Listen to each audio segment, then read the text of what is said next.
Welcome back to another video. Today we are going to be making an even more advanced Oreo cake.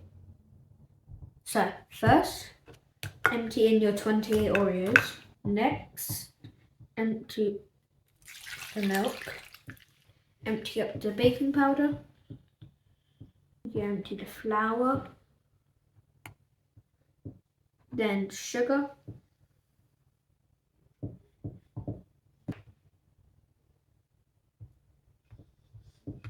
And now start to mix it. Now you can put it in your microwave if it's big enough, and if not, you can put it in the oven.